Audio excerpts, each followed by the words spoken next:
केंद्रीय कृषी मंत्री शिवराज सिंग चौहान उद्या नंदुरबार दौऱ्यावर. ठाकरेंची शिवसेना कर्जमाफीच्या मागणीसाठी कृषी मंत्र्यांना काळे झेंडे दाखवणार. ठाकरेंच्या शिवसेनेकडून कम्युनिकेशन विंगची स्थापना. उद्धव ठाकरेंच्या हस्ते शिवसंचार सेनेच्या लोगोचं अनावरण. पानिपत शौर्य स्मारकासाठी बनवलेल्या समितीची उद्या मुंबईत बैठक. फडणवीसांच्या सूचनेनुसार उद्या बैठकीचं आयोजन. जयकुमार रावल, मंत्री शंभूराज देसाई यांच्यासह पानिपतचे अध्यक्ष प्रदीप पाटील बैठकीला उपस्थित राहणार.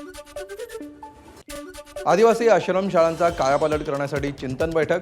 सह्याद्री अतिथीगृहावर उद्यापासून 2 दिवस बैठकीचं आयोजन. सर्व प्रकल्प अधिकाऱ्यांना हजर राहण्याचे आदिवासी विकास मंत्री अशोक उईकेंचे निर्देश. पुण्याच्या चाकणमध्ये कंपनीतील भंगारासाठी खंडणीची मागणी. खंडणी मागितल्याप्रकरणी तिघांना अटक.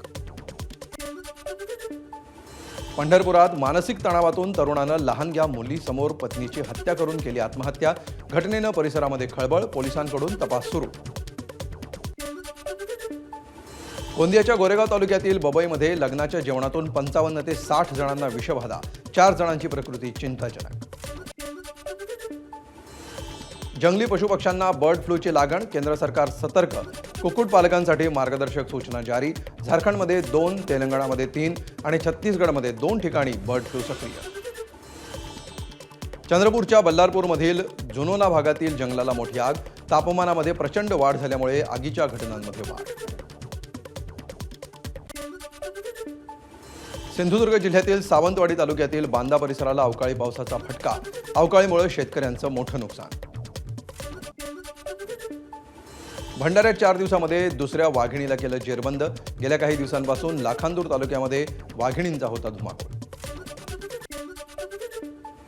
दिल्लीतील कापस हेडा भागामध्ये वॉटर पार्कमधील रोलर कोस्टर स्टँड तुटून अपघात. दुर्घटनेमध्ये एका तरुणीचा मृत्यू.